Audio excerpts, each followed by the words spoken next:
Assalamualaikum warahmatullahi wabarakatuh. Halo anak-anak semua. Sekarang kalian sudah memasuki kelas 9. Nah, kita akan belajar di bab pertama ini itu mengenai dinamika perwujudan Pancasila sebagai dasar negara dan pandangan hidup bangsa. Nah, pada kesempatan kali ini kita akan bahas mengenai penerapan Pancasila dari masa ke masa. Video ini Ibu dedikasikan untuk menambah wawasan dan pemahaman kalian pada materi ini.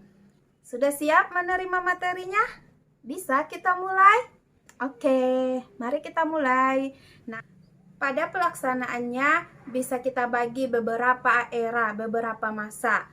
Ada 4 masa. Nah, yang pertama itu masa awal kemerdekaan, itu tahun 1945 sampai tahun 1959. Yang kedua itu masa Orde Lama, itu tahun 1959 sampai tahun 1966. Yang ketiga itu masa Orde Baru, itu dari tahun 1966 sampai tahun 1998. Dan yang terakhir itu masa Reformasi, itu tahun 1998 sampai sekarang. Nah, pertama kali kita bahas adalah pada masa awal kemerdekaan. Nah, di masa awal kemerdekaan ini Indonesia banyak sekali mendapatkan tekanan, baik itu dari pihak Belanda maupun di dalam negeri sendiri. Nah, yang pertama dari pihak Belanda sendiri, Belanda ingin merebut kembali kemerdekaan Indonesia. Sementara di pihak negara kita sendiri banyak sekali mendapatkan tekanan, baik itu pemberontakan yang mencoba mengganti dasar negara kita dengan pemahaman organisasinya masing-masing. Yang pertama, pemberontakan Partai Komunis Indonesia di Madiun pada tanggal 18 September 1948. Pemberontakan ini dipimpin oleh Musso. Tujuan utamanya adalah mendirikan negara Soviet Indonesia yang berideologi komunis. Pemberontakan Darul Islam Tentara Indonesia. Pemberontakan ini ditandai dengan didirikannya Negara Islam Indonesia atau NII, di mana tujuan utamanya adalah mendirikan Negara Islam Indonesia adalah untuk mengganti Pancasila sebagai dasar negara dengan syariat Islam. Yang ketiga, pemberontakan Republik Maluku Selatan bertujuan untuk membentuk negara sendiri yang didirikan tanggal 25 April 1950. Itu pulau-pulau besarnya itu dari Seram, Ambon, dan Buru. Selanjutnya, Angkatan Perang Ratu Adil yang disingkat dengan APRA. Ini didirikan oleh Kapten Kenil Raymond Westerling pada tanggal 15 Januari 1949. Lanjut, yang kedua itu masa Orde Lama dari tahun 1959 sampai tahun 1966. Nah, pada periode ini kekuasaan itu berada di tangan presiden semata, di mana pada periode ini ada terjadi insiden pemberontakan PKI tanggal 30 September 1965 yang dipimpin oleh DN Aidit. Era demokrasi terpimpin di bawah pimpinan Presiden Soekarno mendapat tamparan yang keras ketika terjadi peristiwa tanggal 30 September 1965 yang disinyalir didalangi oleh Partai Komunis Indonesia. Pemberontakan PKI tersebut membawa akibat yang teramat fatal bagi partai itu sendiri, yaitu dibubarkannya PKI dengan seluruh organisasi di bawah naungannya dan dinyatakan sebagai organisasi terlarang di Indonesia. Begitu juga dengan Presiden Soekarno yang berkedudukan sebagai pimpinan besar revolusi dan Panglima Angkatan Perang Indonesia. Secara pasti sedikit demi sedikit kekuasaannya berkurang, bahkan lengser dari jabatannya sebagai presiden.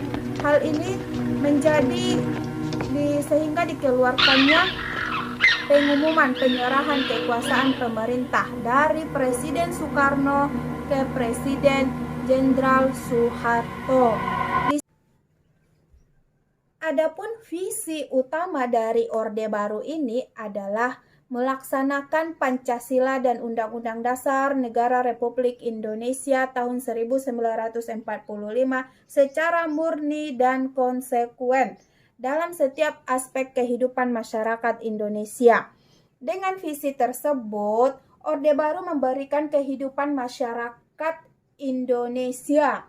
Dengan visi tersebut, Orde Baru memberikan secercah harapan bagi rakyat Indonesia, terutama yang berkaitan dengan perubahan-perubahan politik dari yang bersifat otoriter pada masa demokrasi terpimpin di bawah Presiden Soekarno menjadi lebih demokratis.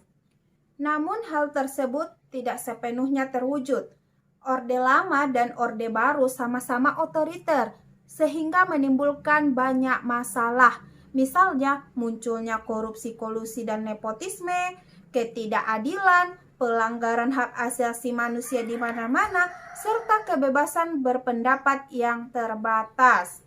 Inilah beberapa kekurangan pada masa Orde Baru. Yang pertama, banyaknya korupsi besar-besaran di Indonesia. Yang kedua, terjadinya kesenjangan yang cukup besar antara masyarakat kota dan juga masyarakat desa akibat pembangunan yang hanya berpusat di ibu kota. Yang ketiga, adanya kekuasaan berkelanjutan tanpa adanya pergantian kepemimpinan. Hal tersebut dilihat dari masa kepemimpinan Bapak Soeharto selama lebih dari 30 tahun. Yang keempat, kurangnya bahkan tidak tersentuhnya pembangunan di daerah Aceh dan juga Papua. Yang kelima, banyaknya terjadi pelanggaran HAM. Yang keenam, adanya pengekangan kebebasan pers dan juga kebebasan berpendapat. Dan yang terakhir, tingginya kesenjangan sosial dalam masyarakat. Pada akhirnya Orde Baru pun berakhir dengan ditandainya pengunduran dari Presiden Soeharto sebagai Presiden Indonesia. Hal ini dikarenakan terjadinya krisis pada tahun 1998 sehingga mahasiswa melakukan demonstrasi besar-besaran menuntut Soeharto turun dari jabatannya. Nah, turunnya Presiden Soeharto menandakan munculnya era yang baru, yaitu era reformasi. Pada era ini, Pancasila mendapat banyak tantangan, misalnya adanya kebebasan, namun kebebasan tersebut sering berlebihan. Hal ini menjadi tantangan tersendiri bagi penerapan Pancasila. Yang kita bahas, terbukti bahwa Pancasila memiliki kekuasaan untuk tetap bertahan di tengah berbagai cobaan yang melanda di negeri ini. Karena Pancasila merupakan ideologi yang terbuka, artinya sifat, cita-cita, tujuan berasal dari diri kita sendiri sebagai bangsa Indonesia, bukan dari luar, sehingga Pancasila akan tetap bertahan. Jika ada pertanyaan, silahkan tulis di kolom komentar ya. Sampai jumpa di penjelasan selanjutnya. Semangat belajar!